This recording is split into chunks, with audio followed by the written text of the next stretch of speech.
There are places in the West where the wind doesn't just carry dust, it carries unfinished stories. And sometimes a stranger walks into a life they were never meant to touch, only to discover they were part of it all along. This is the story of a woman who came to heal a horse, but ended up standing at the center of a man's broken world, holding a truth that could either destroy him or save everything he had left. Stay with me, because not all arrivals are accidents, and not all departures are choices. The liniment smelled of camphor and old secrets, a sharp medicinal bite that cut through the heavy scent of dry straw and horse musk. Nora Voss didn't mind it. It was the smell of a problem she knew how to solve. She knelt in the dim amber light of the reed stable, her left knee pressed into the dirt. With a practiced flick of her wrist, she unrolled a clean strip of flannel. Gray, the 7-year-old mare, shifted her weight, a low groan vibrating in her chest. "Easy, girl," Nora murmured, though the words were more for herself than the horse. "Just the secondary swelling. We're taking the heat out." The front right leg, the one Gray had shattered weeks ago, was set and stable, but the back left was now puffed and angry. It was a classic compensatory injury. The mare had stood lopsided for too long, trying to protect her pain.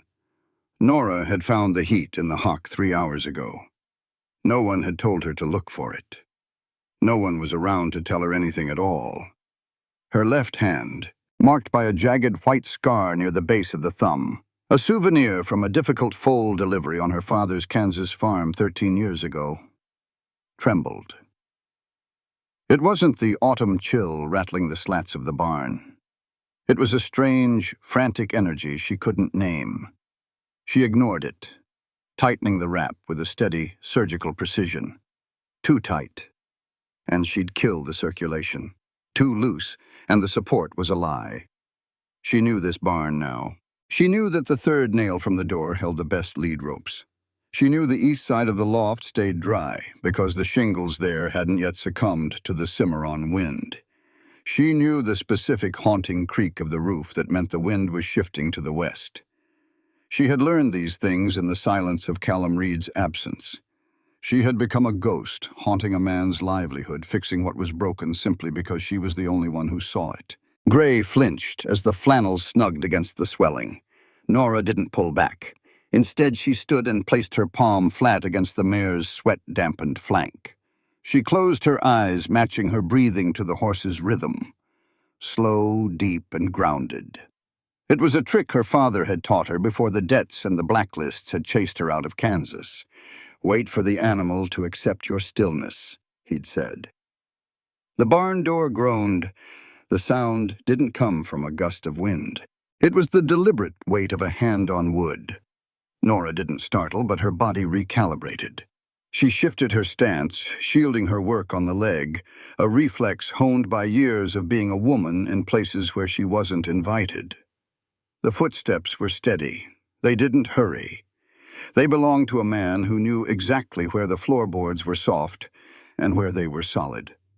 Callum Reed stepped into the pool of lantern light.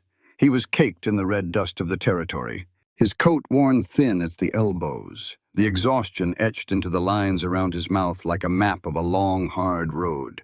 He didn't look like a man coming home. He looked like a man returning to a battlefield he'd tried to desert. He looked at Gray. Then he looked at the flannel in Nora's hands. Finally, he looked at Nora. He didn't ask who she was. He didn't demand to know why a penniless stranger was kneeling in his dirt. He watched her for a long minute, his eyes tracking the way she held the mare's hock. "Is the leg any better?" he asked. His voice was like the earth here, dry, heavy, and unforgiving.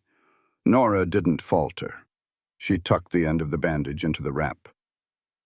"The break is holding. This is secondary swelling. Compensatory. I'm managing the heat." Callum nodded once. He didn't offer a thank you. He moved to the corner of the stable and began unbuckling his saddlebags, his movements mirroring Nora's own, efficient, quiet, and weary. Nora realized then that the tremor in her hand had stopped. She stood up, brushing the straw from her skirts, and began gathering her kit. He hadn't asked her to stay, but he hadn't told her to go. He simply picked up a brush and began working on the mare's opposite side, falling into the rhythm she had established weeks ago. The realization hit her with the force of a physical blow. He had known. He hadn't stumbled upon her. He had been tracking the progress of his horse from afar. He had known someone was here, doing the work he couldn't bring himself to do. Nora reached the door of the stable. The sun was a dying ember on the horizon, casting long, bloody shadows across the 400 acres of reed land. The wind shifted, and the roof creaked, that familiar warning sound. Inside the barn, the steady thud-thud of Callum's brush against horsehair continued, rhythmic and haunting. Nora stepped out into the cold, the $4 in her pocket feeling heavier than they had that morning. She didn't look back. She just started the 9-mile walk toward town, her boots clicking against the red dirt of a life that wasn't hers. The sun had not yet crested the jagged horizon of the Cimarron territory when Nora arrived the following morning. The air was a crisp, biting blue, smelling of frost and the iron scent of the red soil. She expected the stable to be empty, as it had been for the past 4 months. But the soft glow of the lantern spilled through the slats of the barn, casting long, skeletal shadows across the yard. Callum was already there. He didn't look up when the heavy door creaked open. He was pitchforking old straw from the corner stall, his movements rhythmic and weary. Nora didn't say a word. She hung her coat on the usual peg, tucked her small kit under her arm, and walked straight to Gray. This was their unspoken contract. There were no negotiations, no polite inquiries about the night's rest. They worked in the same space like 2 cogwheels in a machine that hadn't been oiled in years. Clunky, hesitant, but functional. By mid-morning, it was time to change the flannel wrap on Gray's hock. Usually, Nora struggled alone, using her shoulder to keep the mare still while her hands worked the fabric. Today, as she knelt in the dirt, a pair of heavy, mud-caked boots appeared in her peripheral vision. Callum leaned his weight against Gray's shoulder, his large hands flat against the mare's side to keep her steady. He didn't ask if she needed help, he simply provided it. Nora reached for the bandage. As she pulled the flannel taut, her knuckles brushed against Callum's thumb. His skin was like sandpaper, rough, calloused, and radiating a startling heat. Nora froze for a heartbeat. The contact wasn't romantic. It was a collision of 2 people who had forgotten what it felt like to be touched by another human being. She immediately adjusted her grip, shifting her angle by a fraction of an inch to ensure it wouldn't happen again. It wasn't out of distaste, but out of a sudden, sharp need for focus. 2 seconds of distraction was 2 seconds too many when dealing with a 1,000-pound animal. The wind shifted at noon, bringing the heavy metallic scent of rain.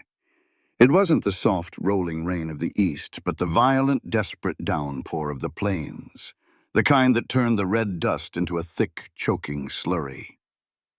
They stood together at the open stable door, watching the first fat drops kick up dust in the yard. The smell was overwhelming: wet hay, old leather, and the primal scent of parched earth finally drinking. "Rain's late," Callum said, his voice barely rising above the rhythmic drumming on the tin roof. Nora watched a trickle of water weave through the dirt. The soil here holds water differently than Kansas. It clings to it, then lets it go all at once. Callum nodded, a slow, solemn movement. Everything here takes more than it gives. It wasn't a conversation. It was an exchange of facts, a way to fill the silence without letting any light into the dark rooms of their lives. Late in the afternoon, the miracle happened. Gray, who had spent the last week pinned to the straw by her own weight, shifted her front legs. There was a frantic scrambling of hooves, a heave of muscle, and then the solid, rhythmic thud of 4 hooves hitting the floor. She was standing. Nora held her breath. She didn't cheer, she didn't clap. She simply listened. She heard the low, gravelly sigh that escaped Callum's chest, a sound of a man letting go of a weight he'd carried through 4 states and 100 sleepless nights. "She's up," Nora whispered. "She's up," he echoed. On the 5th day, the routine broke. Nora was filling the water bucket when Callum entered the stable from the rear paddock. He moved silently, his footsteps muffled by the fresh straw. Nora expected the mare to react to him, as she did to her, with a cautious, working respect. But as Callum approached, Gray's entire demeanor shifted. Her ears flicked forward, her nostrils flared, and she let out a low, vibrating nicker that Nora had never heard before. It was a sound of profound recognition. The mare didn't just see a caretaker. She saw her home. Nora stood back, the heavy bucket pulling at her scarred hand. She realized then that she was merely a placeholder. She had healed the horse, fed the horse, and watched over the horse. But Gray had been waiting for the man who had bought her in the year his wife died. Nora felt the familiar cold clarity that comes with being the help. She knew how to be this person who cares for things that do not belong to her. She had done it in schoolhouses across the territory, loving children who would eventually move on to lives she would never see. She turned away, picked up her kit, and began to clean. Her hand was steady. It didn't tremble. She knew her place. For the first time since her arrival, Nora stepped out of the shadow of the stable. She wasn't invited, but the ranch demanded it. The main water trough near the kitchen garden was choked with silt and debris, the pump handle groaning with a dry, mechanical scream that Nora couldn't ignore. As she worked the lever, trying to clear the line, she looked at the Reed Ranch as a whole. It was a sprawling 400-acre expanse of red earth and sparse timber, but it felt hollow. The barn was sturdy, the fences were mostly upright, and the house was weather-tight, but it lacked the hum of a lived-in place. It was a ranch being maintained, not a ranch being lived. Her first task was the trough. As she cleared the muck, she noticed the way the pipes had been laid. They were complex, running in a grid that suggested a much larger operation than a single man and two boys. Callum had built this for a future that hadn't arrived. A future with more hands, more cattle, and more voices. Later, Callum found her in the larder. He had asked her to take an inventory while he patched the roof of the smokehouse. "Check the flour and the salt," he'd said. "Tell me if the bacon is turning." Nora walked through the cool, dim room. The shelves were packed with crates of tinned peaches, sacks of grain, and jars of preserves that were several seasons old. There was enough food here for a dozen men, yet only 3 sat at the table. It wasn't a mistake of calculation.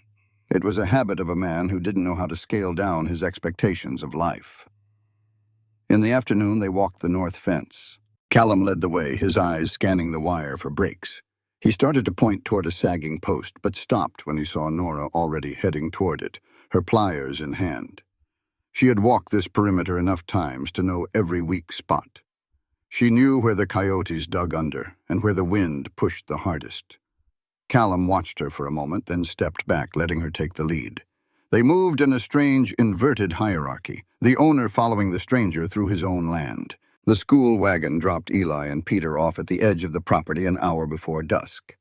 Eli, 10 years old, hopped down with a gravity that didn't belong to a child. He looked at Nora with his father's eyes, observant, cautious, withholding judgment. Peter, the 7-year-old, was the opposite. He was a blur of motion and unshielded curiosity. "Are you the lady from the inn?" Peter asked, his head tilted. "The one who fixes the horses?" Nora wiped her hands on her apron. "I'm Nora. I've been looking after Gray while your father was away." Peter squinted at her. "Are you staying?" "Mrs. Poole said you were just passing through." Eli placed a hand on his brother's shoulder, not to silence him, but to steady him. He looked at Nora, waiting for an answer she didn't have. "I'm here as long as Gray needs me," Nora said. It was the only truth she could offer. As the boys headed toward the house, Nora found Callum by the gate. He was staring out toward the north, where the trail vanished into the brush. "I noticed you fixed the east trough," he said. He didn't look at her. "The way you tied the lead, with the double hitch. That's a Kansas knot." "My father taught me," Nora replied. "It holds under pressure." She hesitated, then asked the question that had been gnawing at her since the first night. "How long are you gone, Mr. Reed?" Callum's jaw tightened. He didn't have to think. He didn't have to calculate. 4 months, he said. "And 17 days. The precision of it was a confession. A man who is merely traveling doesn't count the days. A man who is running from the silence of his own home counts every second he manages to stay away. Nora looked at the ranch house, the light in the window where Eli was already lighting a lamp, the smoke rising from the chimney. For 4 months and 17 days, this place had been a shell, and for 4 months and 17 days, she had been the one filling the void, one bandage and one repaired pipe at a time. She realized then that they were both counting. He was counting the days he could stay away, and she was counting the days until she had no reason left to stay. "The wind is coming from the west tonight," Nora said softly, turning toward the road to town. "The roof will creak. You should check the east shingles." Callum didn't answer. He just stood by the gate, a silhouette against the dying light. As Nora walked back toward a life that was as empty as his was full of ghosts. The walk from the Reed Ranch to Sawmill Creek was exactly 9 miles of unforgiving red dust and stunted mesquite. To a woman with $4 in her pocket and a lifetime of hard lessons in her head, 9 miles was simply a measurement of time. 2.5 hours if the wind was at her back, 3 if the Cimarron gusts decided to fight her. Nora Voss made the journey on a Tuesday, her boots leaving thin, sharp prints in the sun-baked clay. She didn't mind the walk. Silence was a familiar companion, and the rhythmic heat of the sun on her shoulders helped her organize the fragments of the man she had been working beside for 5 days. Sawmill Creek was a town built on the promise of lumber and the reality of grit. It wasn't pretty, but it was functional. The buildings were mostly unpainted pine, weathered to a silver gray that matched the local mood. Nora's first stop was Briggs' General Store. The bell above the door gave a lonely chime. The air inside was thick with the scent of cured ham, tobacco, and the metallic tang of hardware. "Morning, Miss Voss," Mr. Briggs grunted from behind the counter. He didn't look up from his ledger. "Agnes said you'd be in for lamp oil. And a stamp, if you have one," Nora said, placing 2 of her precious coins on the scarred wood. Briggs slid a tin of oil toward her. "Heard you're still spending your days out at the Reed place. Folks were wondering if Callum had finally come home or if you were just fond of the scenery." Nora's hand stilled on the tin. "The horse needed care. Mr. Reed returned 5 days ago." Briggs finally looked up, his eyes narrow. "Is that so? Most men would have checked in at the store to settle their accounts first thing. But not Callum. That man's been a ghost in his own life since the day they buried Sarah. He's honest, I'll give him that.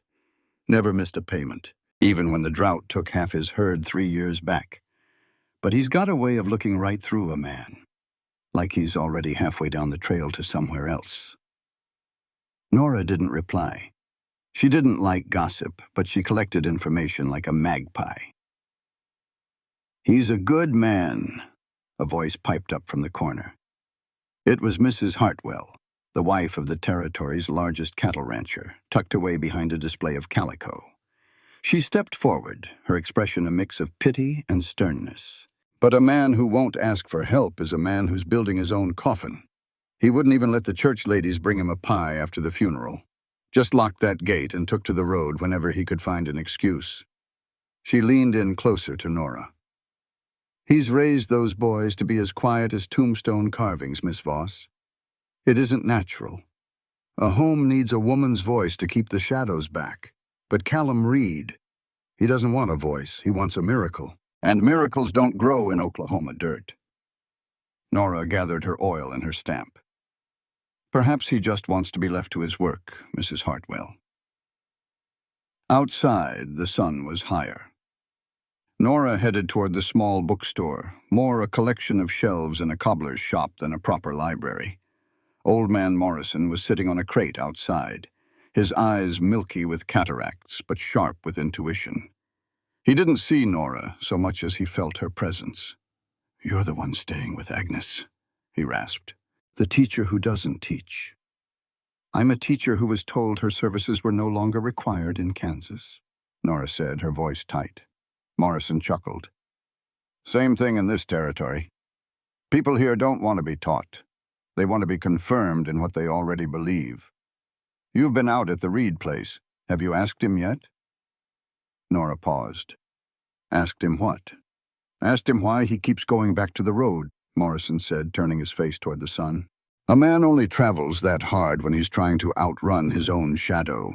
You're a smart woman, Miss Voss. You see the things other people ignore. Just remember, you can't fix a man's soul the way you fix a horse's leg. One requires a bandage, the other requires him to stop bleeding. Nora left him and walked back to Agnes Poole's boarding house. Agnes was waiting on the porch, snapping green beans into a tin pot. She was a woman of 60, built like a cedar post, narrow, tough, and deeply rooted. "You've got a letter," Agnes said, gesturing toward the small table in the hall. "And a visitor." The visitor wasn't there, but the name on the letter made Nora's heart skip. Thomas Geller. Nora sat on the edge of the porch, the beans snapping like small bones in the silence. She had come to this territory for Thomas Geller, or rather, for what he had left behind. He was her husband's cousin, a man who had died 3 years ago, leaving a small, tangled legacy of land and debt. Nora had spent her last savings to travel here, hoping to settle the estate and find enough of a pittance to start over. The legal work had been done months ago. The pittance was almost gone. She had stayed because Agnes needed the rent and because Nora had nowhere else to be. Then the horse had broken its leg. Then the ranch had become a habit. "Agnes," Nora said, looking at the older woman, "when did Thomas Geller buy that piece of land on the east side of Sawmill Creek?" Agnes stopped snapping. Her eyes went distant. "Oh, years ago, from the old Reed widow, Callum's grandmother. It was a messy business. The old woman sold it without telling the rest of the family. Callum's been trying to buy it back since he took over the ranch. It's the piece that connects his north pasture to the water." "Why?" Nora looked at the letter in her hand. "The estate is finally closed. The land is legally unencumbered." But that wasn't what stopped her breath. She did the math in her head. The dates on the legal documents, the date she arrived in town, the date she first walked onto the Reed property. 4 months and 17 days. That was exactly how long Callum Reed had been gone. He had left the day she arrived in town.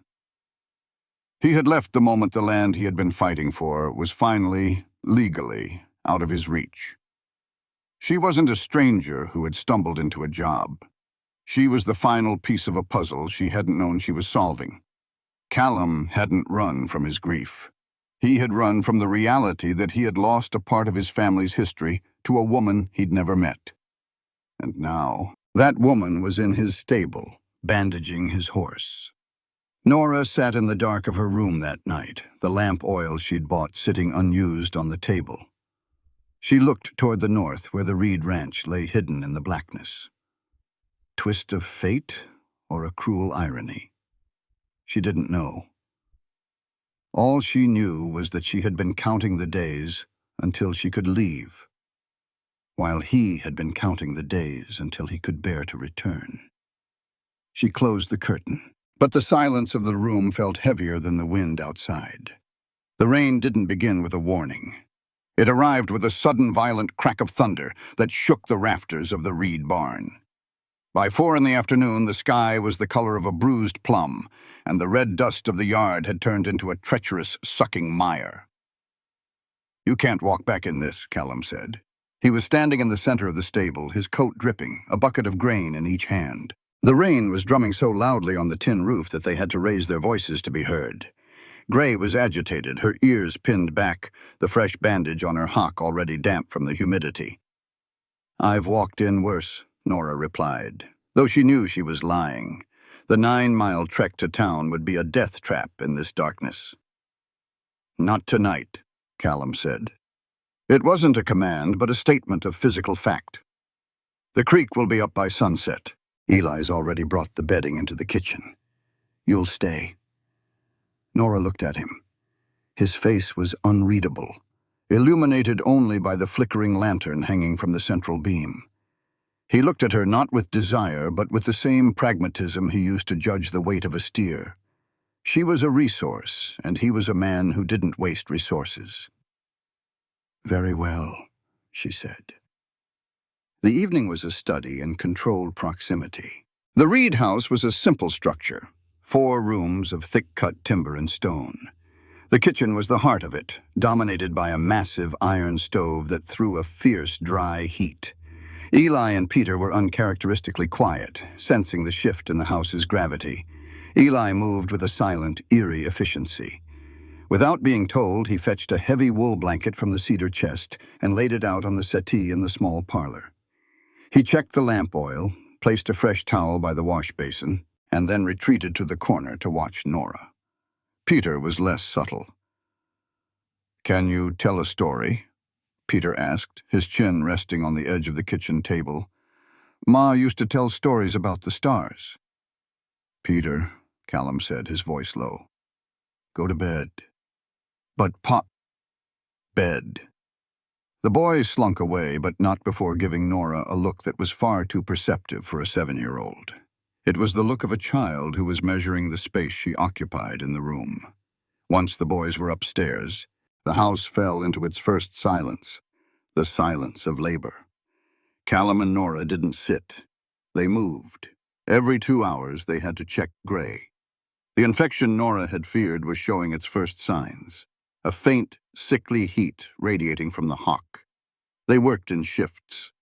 When Callum went out to the barn, Nora stayed in the kitchen, stoking the fire and preparing fresh poultices of bran and vinegar. When he returned, they swapped places. There were no words, only the handoff of the lantern and the smell of wet wool. By midnight, the second silence arrived, the silence of waiting. Gray had settled. The poultice was on and the horse was resting. Callum and Nora found themselves in the kitchen together. He sat at the table with a cup of black coffee, his eyes fixed on the grain of the wood. Nora stood by the stove, her hands wrapped around a mug of tea. The tension wasn't the tension of two lovers. It was the tension of two survivors wondering if the other was a threat. The rain continued to lash the windows, a rhythmic, lonely sound that made the kitchen feel like an island in a dark sea. At 2 a.m, the third silence broke. This was the silence of sharing. Callum began to speak. He didn't look at her. He spoke to the shadows in the corner of the room. 3 years ago, he said, his voice raspy, I decided to expand. 200 acres on the east side. Sarah was pregnant with Peter. We didn't need the land, not really. But I looked at the market, and I looked at the grass, and I asked myself a question. He paused, the steam from his coffee rising in a thin, ghostly line. I asked, could I do it? The answer was yes. I had the credit. I had the strength. So I bought it. I spent every hour on that fence line. I wasn't in the house when the fever took her. I was 3 miles away, hammering posts into the dirt because I could. He finally looked at Nora, his eyes raw. I asked the wrong question, Nora. I asked, could I, when I should have asked, should I? One is about power. The other is about what a man owes the people who love him. I've spent every day since then trying to figure out if there's a difference between the two. Nora felt a sharp, cold ache in her chest. She put her tea down. That is a hard question to answer when the land is all you have to show for your life. Is it? Callum asked. Or is it just a way to keep from looking at what's missing? Nora didn't answer. She couldn't, because as she looked at him, she realized he was describing her own life. She had spent years moving from school to school, taking on the hardest cases, the most broken children because she could. She had come to this territory to settle in a state because she could. But she had never asked if she should have stayed in one place long enough to let someone love her. They sat in that shared realization, the philosophy of their mutual isolation hanging in the air like smoke. The final silence came just before dawn. The silence of acceptance. The rain had slowed to a drizzle. Nora had drifted into a light, seated sleep by the stove, her head resting against the stone chimney. She woke to the sound of the stove lid rattling. Callum was there, his back to her, starting the morning oatmeal. He didn't acknowledge that she had slept. He didn't apologize for the long night. He just worked. Eli came down the stairs, rubbing his eyes. He looked at Nora, then at his father, then at the pot on the stove. Without a word, he went to the cupboard and pulled out 4 bowls. Not 3, 4. Nora stood up, her body aching, her left hand stiff.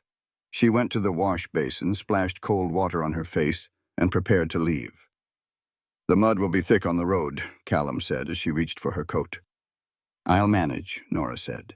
He didn't offer her a ride. He didn't ask her to stay for breakfast. But as she walked out the door, she saw that he had left a pair of his old sturdy overshoes by the mudroom door, boots that would fit over her own and keep her from sinking into the clay. She put them on. As she walked toward Sawmill Creek, the sky turning a pale, watery gray, she realized that they were no longer just two people caring for a horse. They were two people who had looked into the same mirror and didn't like what they saw. The road back to town was long, but for the first time in 4 months and 17 days, Nora Voss wasn't counting the miles. She was counting the breaths. If this story touched you, don't forget to like, comment your thoughts, share it with someone who needs it, and subscribe to follow more stories that speak to the heart. The Tuesday following the rain began with a deceptive stillness. The air was thin and sharp, smelling of late-season frost and the metallic tang of the red soil as it dried into a cracked crust.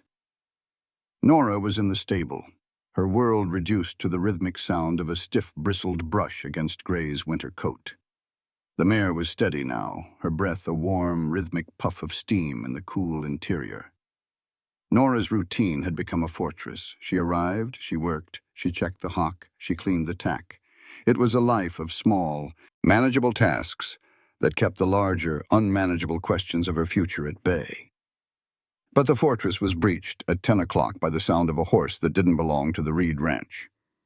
It was a Missouri foxtrotter, a fine-boned, expensive animal with a polished coat that looked out of place against the rugged, unpainted timber of the yard. The man in the saddle was just as refined. He wore a charcoal gray wool coat, a clean hat, and a look of practiced, legalistic patience. Nora didn't step out.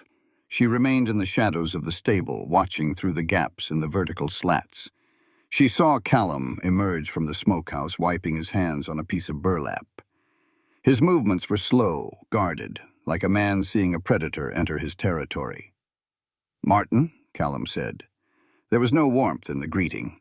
It was simply an acknowledgement of presence. "Callum," the man replied, dismounting with a grace that suggested he spent more time in a courtroom than a corral. "It's been a long time. Missouri hasn't been the same without your scowl." This was Martin Reed, Callum's cousin, a man of law and ledger. He was 45, but his face was smooth, unmarred by the Cimarron wind or the weight of physical labor. He stood in the center of the yard, turning in a slow circle to take in the ranch.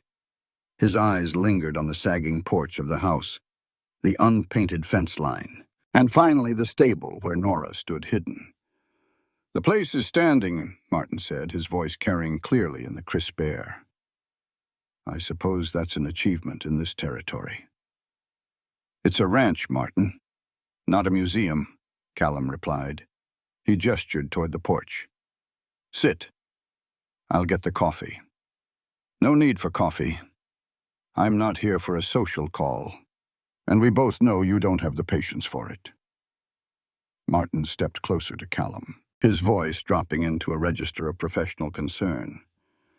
"I heard you were back.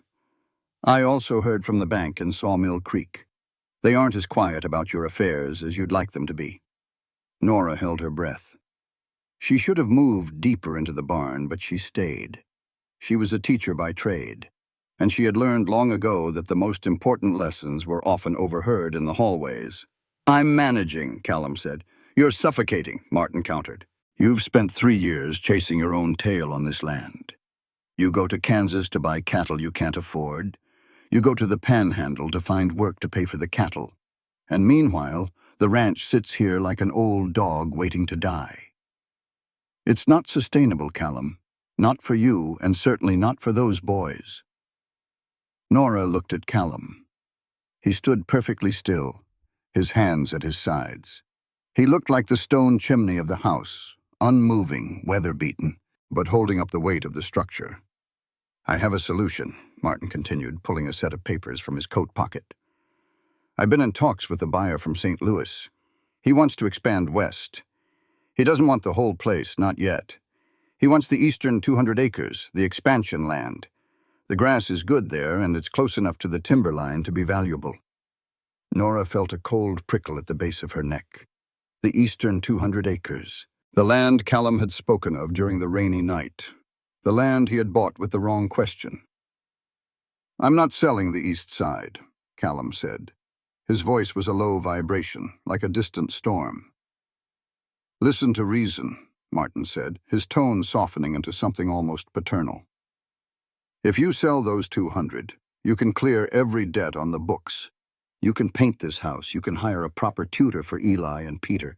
You can stop being a ghost, Callum. You can stay home and actually be a father to them." Martin gestured toward the house. "You're holding on to that land like it's a monument to Sarah, but it isn't. It's just dirt and grass. And right now, it's an anchor pulling you under. The title is already a mess because of the way Grandmother Reed split the inheritance. It's a legal nightmare waiting to happen. If you sell now, I can clean it all up for you. We can make it a clean break." "I'll give you my answer in 2 weeks," Callum said. Martin sighed, a sound of profound disappointment. "2 weeks won't change the math, Callum, but I'll wait. I'm staying with the sheriff in town. Think about the boys. Think about what they deserve." Martin turned to lead his horse away, but he stopped and looked toward the stable. "And who is the woman, Callum? The town says you've got a ghost of your own working in the barn." "She's a neighbor," Callum said. "She's helping with a horse." "A neighbor," Martin repeated, a faint, skeptical smile touching his lips.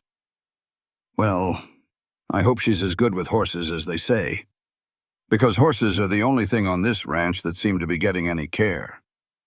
Martin mounted his horse and rode out of the yard, the Missouri foxtrotter moving with a rhythmic, expensive clip-clop that faded into the distance. Callum didn't move. He stood in the center of the yard for a long time, looking toward the east, toward the land that was both his pride and his penance. Finally, he turned and walked toward the stable. Nora went back to brushing gray. She didn't want him to know she had been watching, but she knew the walls of the stable were thin. He walked in and stood by the door, the light silhouetting his broad shoulders. "You heard?" he said. It wasn't a question. "I heard," Nora replied. She didn't look up. "He's a man who values a clean ledger." "He's a man who thinks everything has a price," Callum said. He walked over to Gray and placed a hand on the mare's neck. "Sometimes he's right." Nora paused, the brush suspended in midair. "Is he right this time?" Callum didn't answer. He looked at Nora, his eyes dark and unreadable. "I have work to do in the north pasture. The boys will be home soon. Can you make sure they get their chores done?" "I can," Nora said. He left as quickly as he had arrived, leaving Nora alone in the dim light of the stable. But the stillness was gone. The air felt heavy with the weight of Martin Reed's proposal. Nora spent the afternoon cleaning. She scrubbed the feed bins. She oiled the bridles. And she tried to scrub the sound of Martin's voice from her mind.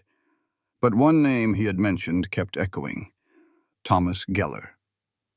Martin had mentioned him almost as an afterthought, a footnote in the legal nightmare of the Reed inheritance. He had said that Thomas Geller had bought a small, triangular piece of land from Grandmother Reed years ago, a piece that sat right in the heart of the eastern 200 acres. Nora sat down on an upturned bucket, her hands shaking. Thomas Geller, the man whose estate she had come to settle. The man whose death had left her with a handful of legal documents and a small, unresolved claim to a piece of land in the Cimarron territory. She pulled her small leather-bound notebook from her pocket. She had transcribed the legal descriptions of Geller's holdings months ago, before she had even known the name Reed. She found the page, her finger tracing the coordinates. Section 14, Range 3, Northeast Quarter. She looked out through the stable door toward the east. The triangular piece, the piece that made the Reed title a nightmare. The piece that Callum needed to make his ranch whole again. She was the ghost Martin had spoken of. But she wasn't just a neighbor helping with a horse. She was the legal obstacle standing between Callum Reed and his peace of mind. She was the reason he couldn't sell the land to clear his debts. And she was the reason the math Martin spoke of was so complicated. She had been eating his bread, teaching his sons and bandaging his horse, all while holding the very thing that was choking the life out of his ranch. Nora closed the notebook. The tremor in her hand had returned, sharper than before.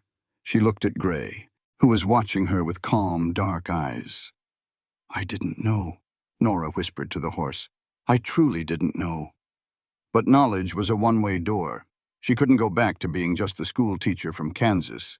She was now a player in a game she hadn't realized was being played, and the stakes were the 400 acres of red dirt that Callum Reed called home. Outside, the wind shifted. The roof creaked, that familiar warning sound. Nora stood up and began to gather her things. She had to get back to town. She had to look at the Geller papers again. She had to see if what she suspected was true. As she walked out of the stable, she saw Eli standing by the pump, watching her. He didn't say anything, but his eyes were wide, filled with a question he didn't know how to ask. "Your father is in the north pasture, Eli," Nora said, her voice sounding strange to her own ears. "Go help him with the wood." Eli nodded and ran off. Nora watched him go, a small, solitary figure against the vast, unforgiving landscape. She felt a sudden fierce pang of protectiveness for him, for Peter, and even for the silent, stubborn man in the north pasture. She turned toward the road to Sawmill Creek. The 9 miles felt longer than they ever had before, because for the first time since she had arrived in the territory, Nora Voss knew exactly where she stood. She stood in the middle of a man's life, and she was the one holding the hammer that could either build it up or break it down. The 3 days following Martin Reed's visit were the longest of Nora's life. The secret of the Geller land burned in her pocket like a hot coal. She went through the motions of her day, the walk from town, the greeting of the boys, the meticulous care of Gray. But her mind was a whirlwind of legal descriptions and moral obligations. She looked at the ranch differently now. Every fence post, every blade of grass on that eastern 200 acres felt like a physical weight on her chest. She wasn't just a visitor anymore. She was a variable in a very dangerous equation. The crisis didn't arrive with a shout or a dramatic reveal. It arrived in the quiet, dusty hours of a Friday evening, in the 3 nights that followed. It happened in the stable, as it usually did. The sun was dipping below the horizon, turning the dust motes in the air into flecks of floating gold. Callum was checking the water levels in the troughs while Nora finished redressing Gray's hock. The swelling was almost gone, but the routine had become a sanctuary for both of them. Nora didn't stop her hands. She kept the flannel moving, her fingers sure and steady. "I spoke with Mr. Briggs in town," she began, her voice low. "And I've spent the last 3 nights reading through the papers I brought from Kansas." Callum went still. He didn't turn around, but his shoulders squared, a subtle shift that Nora recognized as his defensive stance. "Thomas Geller was my husband's cousin," she continued. "I came here to settle his estate. I didn't know until Martin mentioned the name that the messy title he spoke of was the triangular piece in your east pasture. I didn't know I was the one holding the deed that keeps you from selling." She finally looked up. Callum was watching her now, his face a mask of iron. He didn't look surprised. He didn't look angry. He just looked tired. "Why didn't you tell me?" Nora asked. "You never asked," Callum said. "It wasn't an accusation, it was a simple statement of fact. I knew who you were the day you walked into the boarding house. Agnes told the sheriff, and the sheriff told me. I knew Geller had a widow or a cousin coming. I just didn't expect you to be the one who knew horses." Nora felt a sharp, cold sting of realization. He had known since the beginning. He had watched her care for his horse, teach his children and sit at his table, all while knowing she held the power to ruin him. "You let me stay," she whispered. "I let you stay because Gray needed you," he said. "And because I wanted to see if you were the kind of person who would use that paper like a knife or like a bridge. You haven't used it at all. I didn't know I had it. Now you do, Callum said. He turned away and walked toward the door. The question isn't why I didn't tell you, Nora. The question is what you're going to do now that you know. He left her in the darkening barn, the silence feeling heavier than the shadows. The following evening was colder. The wind had shifted to the north, bringing a pre-winter chill that rattled the window panes of the ranch house. Nora had stayed late to help Eli with his geography, and by the time she was ready to leave, the moon was a silver sliver in a black sky. Callum was on the porch, his silhouette a jagged line against the pale wood of the house. He wasn't smoking or drinking. He was simply staring into the darkness. Nora stopped beside him. She didn't look at him. Do you know why you leave, Callum? Truly? The silence stretched so long she thought he wouldn't answer. Then he spoke, his voice barely a murmur over the wind. I leave because at least when I'm on the road I know what I'm fighting. I'm fighting the weather, the distance, the fatigue. Those are things a man can understand. But when I'm here, he trailed off, his jaw tightening. When I'm here, I'm fighting the silence of a house that's too big. I'm fighting the look in Eli's eyes when he realizes I don't know how to be the person his mother was. I leave because staying always leads to me breaking things I don't know how to fix. Nora looked at her scarred hand, the white line of the old wound catching the moonlight. I do the same, she admitted. I move from school to school. I stay until the children start to love me, and then I find a reason to go. I tell myself it's because the administration is difficult, or the pay is too low, or the climate doesn't suit me. But the truth is, I'm afraid that if I stay long enough for someone to really see me, they'll realize I'm just as empty as the places I leave behind. Callum turned his head. For the first time, he looked at her not as a caretaker or a legal obstacle, but as a mirror. Maybe we're both just better at surviving than we are at living, he said. Nora didn't have an answer for that. She walked down the porch steps and into the night, the 9 miles to town feeling like a journey across a desert. The third night didn't involve a conversation. It was a night of distance. The honesty of the previous 2 nights had done something to the air between them. It had stripped away the safety of their technical roles. They were no longer just 2 people working together. They were 2 people who knew each other's failures. And because they knew, they pulled back. Callum found work at the farthest edge of the north pasture, fixing a fence that could have waited until spring. He left before Nora arrived and didn't return until after she had gone. Nora, in turn, shortened her hours. She arrived late, focused entirely on Gray, and avoided the house. The ranch felt like a clock that had lost its pendulum, still ticking, but the rhythm was off. Eli was the one who broke the silence. He was sitting on the top rail of the corral when Nora prepared to leave on Monday evening. He hadn't asked for help with his homework. He hadn't asked about Gray. He just sat there, his small shoulders hunched against the wind. Are you coming back tomorrow? He asked. Nora paused, her hand on the gate. Yes, Eli, of course. Pa says the horse is almost well, the boy said, his voice flat. He says that soon there won't be much left for you to do here. Nora looked at him, her heart breaking. She saw the same fear in the boy's eyes that she had seen in Callum's. The fear of being left behind, disguised as a statement of fact. I'll be here tomorrow, Nora said. I promise. Eli didn't look convinced.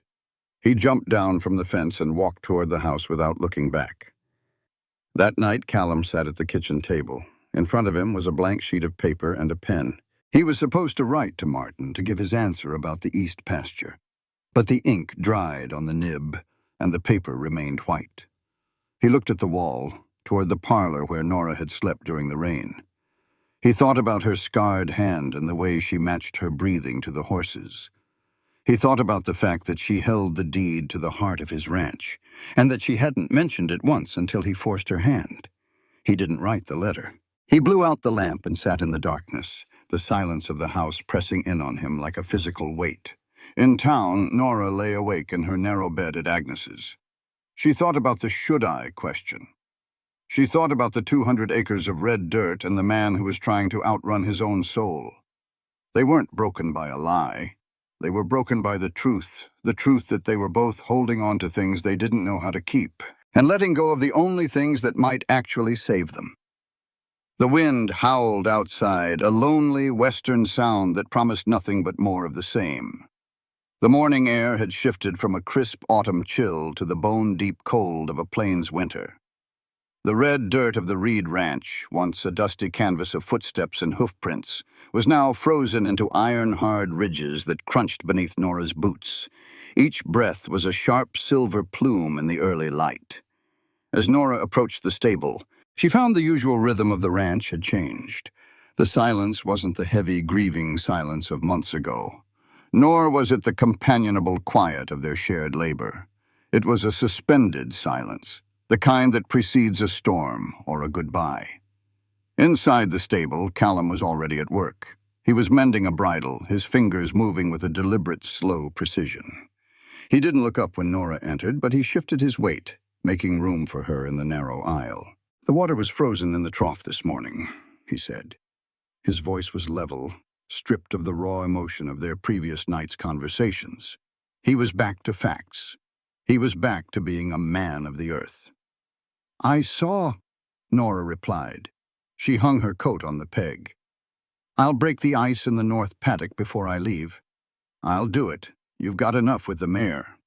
There was a pause, a small, jagged gap in the air where a thank you or a stay for coffee might have lived. But Callum went back to his leatherwork and Nora went to gray. Throughout the morning, Nora felt the weight of his presence. Even when he was across the yard, she could hear the rhythmic clack of his hammer or the low rumble of his voice as he spoke to the boys. She found herself listening for the pauses in his speech, the half-second hesitations before he answered a question from Eli. He was thinking before he spoke now, weighing his words as if he were afraid that a careless sentence might accidentally invite her closer than he was prepared to allow. By noon, the boys were gone to school, and the ranch felt vast and empty. Nora worked with a frantic energy, cleaning tack that was already clean, sweeping the floorboards until the grain showed through. She was avoiding the moment she knew was coming. When Nora returned to Sawmill Creek that afternoon, the town felt stifling. After the wide, windswept horizons of the ranch, the narrow streets and the huddle of buildings felt like a cage. She retreated to her room at Agnes Poole's boarding house. It was a clean room, a respectable room, but it held none of her. There were no pictures on the walls, no trinkets on the dresser, only her books, her teacher's supplies, and the Geller papers, which sat on the desk like an unexploded charge. She spent an hour mending a tear in her skirt, her fingers moving in the same rhythmic way Callum's had moved over the bridle. She tried not to think about the ranch. She tried to think about the school she might find in Oregon or the legal work she still needed to finalize. But her mind kept drifting back to the smell of camphor and the way the light hit the east pasture at dusk. Agnes knocked on the door, bringing a tray of tea and 2 slices of sourdough bread. The older woman sat on the edge of the bed, her eyes sharp and knowing. "You're quiet today, Nora," Agnes said. "I'm just tired, Agnes. The walk is getting harder with the frost." "It's not the walk that's tiring you," Agnes countered. She leaned forward, her voice softening. "You've got that look about you. The look of someone who's found a hole in their heart and is trying to fill it with work. I've seen it in Callum for 3 years. I didn't expect to see it in you." Nora looked down at her tea. "There is no hole, Agnes. I am a teacher. I am a caretaker. I do what is needed, and when I'm no longer needed, I move on." "Is that what you tell yourself?" Agnes asked. "That you're only there because you're needed? Because from where I'm sitting, it looks like you're staying because you finally found a place where the air fits your lungs." Nora didn't answer. She couldn't, because Agnes was right, and the truth was terrifying. The following morning, the crisis finally arrived. Nora walked into the stable and found Gray standing in the center of the stall. The mare wasn't leaning against the wall. She wasn't shifting her weight to protect the hock. She was standing square, her head high, her eyes bright and alert. Nora approached her cautiously. She ran her hand down the back left leg. The heat was gone. The swelling had vanished. The skin was cool and firm. "Walk for me, Gray," Nora whispered. She led the mare out into the aisle. Gray moved with a fluid, easy grace. There was no hitch in her gait, no hesitation in her step. The break had healed. The compensatory injury had been conquered. The horse was well. Nora stood still, the lead rope slack in her hand. She should have felt a surge of triumph. She had done what everyone said was impossible. She had saved a horse that most men would have put down. But instead, she felt a hollow, sinking sensation in the pit of her stomach. She reached into her pocket and pulled out the small, leather-bound notebook she used to track Gray's recovery. She turned to the last page. She uncapped her pen and wrote the words, her hand trembling slightly. October 24th, 1883. Chan Lan Huan Tuan. Komkan Teojoy Team. Leg fully healed. No further monitoring required. She stared at the ink. It was a death warrant for her time at the ranch. The technical reason for her presence, the job that had justified her hours in Callum's company and her place at his table, no longer existed. She was no longer the caretaker. She was just the woman who held the deed to his land. Nora found Eli sitting on the top rail of the corral late that afternoon. He was watching the horizon, his small face set in that mask of premature gravity. He didn't look at her as she climbed up to sit beside him. "Gray's walking good," Eli said. It wasn't a question. "She is," Nora replied. "She's as strong as she was before the accident." "So you're done," Eli said. He finally turned to look at her, his eyes searching hers with a desperate, silent plea. "Pa says when things are fixed, they don't need looking after anymore." Nora felt a lump form in her throat. She looked at the house where smoke was curling lazily from the chimney. "I suppose that's true, Eli, for horses and fences." "What about people?" the boy asked. "Do they stop needing looking after when they're fixed?" Nora reached out and placed a hand on his shoulder. He didn't pull away. "I think people are different, Eli. I think people need each other even when nothing is broken. But sometimes they're so used to being broken that they don't know how to be any other way." Eli chewed on his lip. "Pa's been going to the barn a lot when you're not there. I saw him touching the brushes you use. He doesn't move them, he just touches them." The revelation hit Nora like a physical weight. Callum, the man of iron and silence, was holding onto the echoes of her presence. "Eli," Nora said softly, "do you think I should stay?" The boy looked at her, and for a moment the mask slipped. He looked like exactly what he was. A 10-year-old boy who had lost his mother and was terrified of losing the only light that had entered his home since. "Pa doesn't go away as much since you started coming," Eli said. "He stays in the yard. He listens for the gate." Nora didn't answer. She couldn't. She jumped down from the fence and gathered her things. She walked toward the gate, her heart a frantic drumming thing in her chest. She reached the road to town and stopped. She looked back at the ranch. She saw the vast red dirt expanse, the sturdy barn, and the house that was finally starting to look like a home. She reached into her pocket and touched the notebook. It was a useless object now, filled with records of a job that was finished. She wanted to throw it into the brush, to forget the dates and the measurements and the math of recovery. But she couldn't. She was Nora Voss, the woman who only stayed where she was needed. And as she walked toward Sawmill Creek, the wind howling from the west, she realized that for the first time in her life, being needed wasn't enough. She wanted to be chosen. And as she looked at the cold gray sky, she realized she had no idea if Callum Reed was capable of choosing anything other than his own solitude. The morning after Gray's recovery was the coldest yet. The sky was a hard, brilliant blue, and the frost on the corral rails was thick enough to scrape off with a fingernail. Nora Voss arrived at the Reed Ranch at her usual hour, but she did not go straight to the stable. She found Callum in the yard, splitting logs for the winter hoard. The rhythmic crack of the axe was the only sound in the frozen air. He didn't stop when she approached, but his swing slowed, his muscles bunching under his heavy coat. Nora dropped her kit bag by the pump. She didn't wait for him to acknowledge her. She didn't wait for the silence to settle into its usual comfortable weight. "I'm going to keep coming here," she said. The axe stayed buried in the stump. Callum straightened, his breath hitching in a white cloud. He didn't look at her, but he didn't look away. "The horse is well, Nora," he said. "You wrote it in the book. I saw it this morning." "I know she's well," Nora replied, her voice steady despite the hammering of her heart. "That's why I'm saying it. I stayed in Kansas because the children needed a teacher. I stayed with Agnes because she needed the rent. I came to this ranch because Gray needed a bandage. But Gray doesn't need a bandage anymore." She stepped closer, the frozen dirt crunching beneath her boots. "I want you to know why I'm walking through that gate tomorrow morning. I'm not coming because there's a job to do or a crisis to manage. I'm coming because I choose to be here. I want you to understand the difference before I step back into that barn." Callum stood like a statue, his hand still gripping the axe handle. For a long minute, the only sound was the wind whistling through the dry mesquite. He didn't say he wanted her to stay. He didn't tell her he loved her. Those words were too heavy for a man who had spent 3 years learning how to be hollow. "I sent the letter to Martin," he said finally. Nora blinked. "The letter?" "I told him. I'm not selling the East 200, Callum said, finally turning to face her. His eyes were bloodshot, as if he hadn't slept, but the iron was back in them.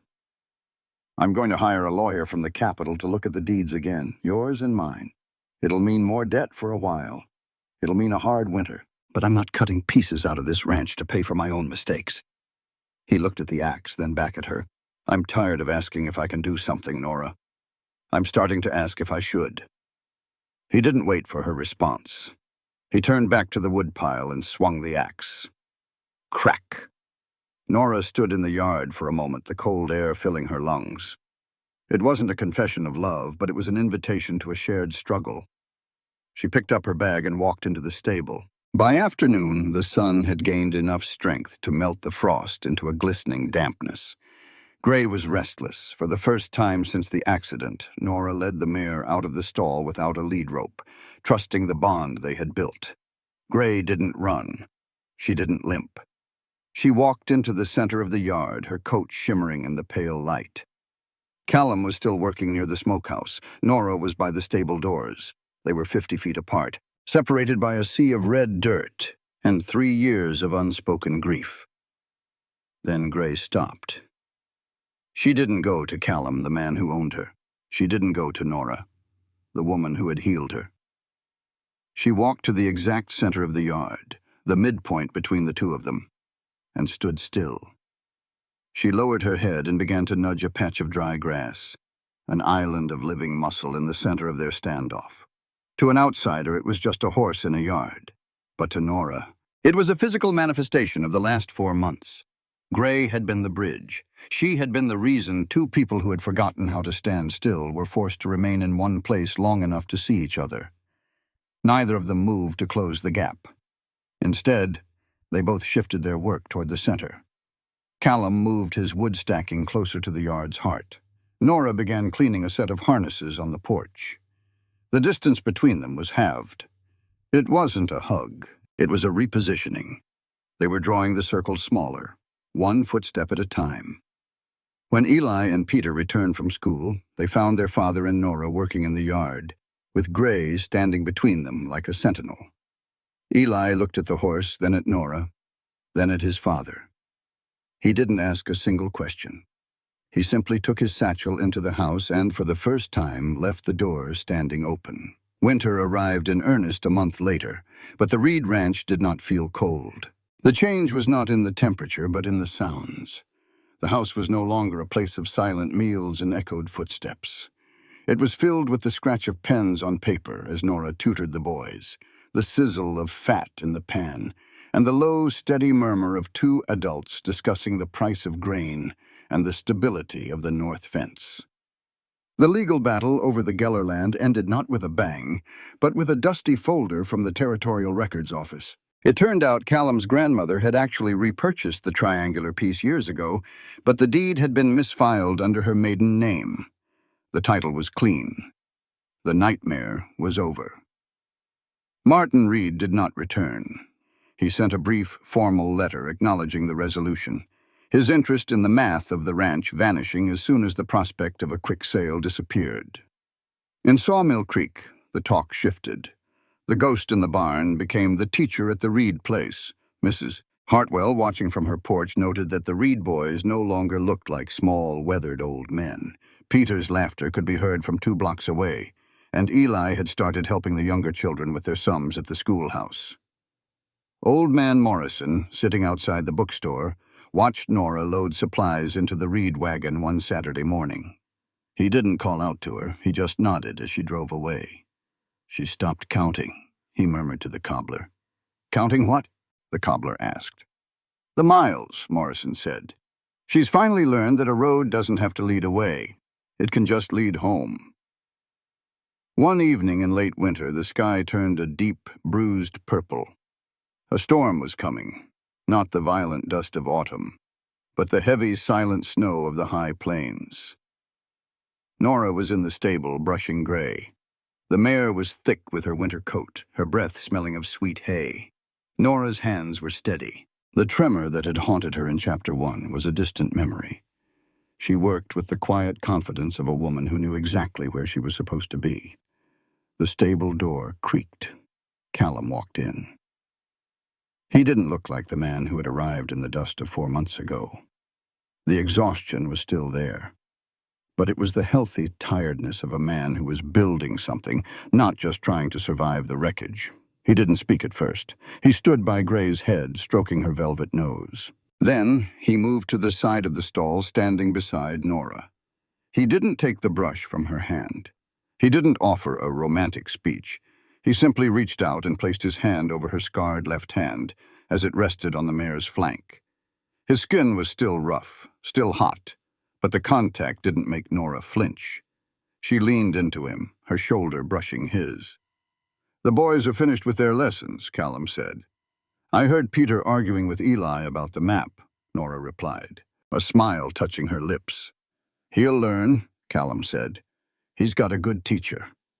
They stood there for a long time in the amber light of the lantern. Outside, the first flakes of snow began to fall, dusting the red dirt of the Cimarron territory in a coat of white. Gray nickered softly, a sound of profound contentment. The horse was healed, the land was whole, and the man who had offered only a cold proposal had found that love wasn't something you offered. It was something you built, one day of staying at a time. Nora looked out the stable door toward the house. The windows were glowing with lamplight, a beacon in the vast, dark landscape. "I should go in," she whispered. "The fire needs stoking." "We'll go in together," Callum said. They walked out of the stable side by side, their footsteps leaving a single, intertwined trail in the fresh snow. Behind them, the door to the stable clicked shut. The Reed Ranch was no longer being maintained. It was being lived in. And for Nora Voss, the penniless teacher who had said yes to a cold proposal, the question was finally answered. She hadn't stayed because she was needed. She had stayed because she was home. In the end, this story reminds us that life is not about what we can fix, but about what we choose to stay for. Sometimes, we are placed in someone's life not by coincidence, but by purpose, and the hardest decision is whether to walk away or to remain and build something real. This channel is dedicated to stories of the Wild West, cowboys, love on the frontier, motherhood, human compassion, and the quiet bonds that hold people together in the harshest lands. All characters and situations in this book are fictional and developed for narrative purposes. The author does not intend to reflect or comment on any real individual or event. Readers should approach the story as a work of fiction, not as a factual account. Out here in the wide, unforgiving lands of the West, stories don't end with a grand declaration or a single moment of triumph. They end quietly, like the last light fading behind a line of hills, or the soft sound of boots walking side by side across fresh snow. And this story, it was never just about a broken horse or a struggling ranch, or even the land that tied 2 lives together in ways neither of them could have foreseen. It was about something far more difficult to face, The quiet, stubborn loneliness that people learn to live with, and the courage it takes to finally let it go. Nora came into that place believing she understood her role in the world. She was the one who fixed things, who stayed only as long as she was needed, who measured her worth by the problems she could solve. And Callum, he had built his life on endurance, on carrying burdens alone, on believing that survival was enough. But what they both discovered, slowly, painfully, and without any certainty, was that a life built only on necessity is not a life fully lived. There is a difference between being needed and being chosen, and that difference is where meaning begins. The lesson of this story isn't loud, and it doesn't come wrapped in easy answers. It's found in the small moments, the silence shared between two people who no longer feel the need to fill it, the steady presence that replaces the urge to run, the quiet decision to return not because there is work to be done, but because there is a place where one belongs. In a world that constantly pushes us to move forward, to chase, to prove, this story reminds us that sometimes the bravest choice is to stop, to stay, and to build something that doesn't need to be abandoned when it's finished. There is also a deeper truth buried in the dust of that ranch. We cannot fix people the way we fix broken things. A horse's leg can be bandaged, a fence can be mended, a ledger can be balanced, but a human soul does not heal through force or skill alone. It heals through presence, through patience, and through the willingness to stand beside someone even when there is nothing left to repair. Nora could not fix Callum's grief, just as he could not erase her fear of belonging. But together, they created something stronger than any solution. They created a space where healing could happen on its own terms. And perhaps that is the most powerful meaning this story leaves behind. That love, in its truest form, is not about grand gestures or perfect timing. It is about consistency. It is about showing up again and again, even when it would be easier to walk away. It is about choosing someone, not because you have to, not because they need you, but because you see them fully and clearly and decide they are worth staying for. In the end, the land didn't change. The wind still carried its cold edge, the work remained hard, and the future was still uncertain. But something else had shifted, something quiet and lasting. Two people who once lived as ghosts in their own lives had learned how to be present. Not perfect, not whole, but real. And sometimes that is more than enough.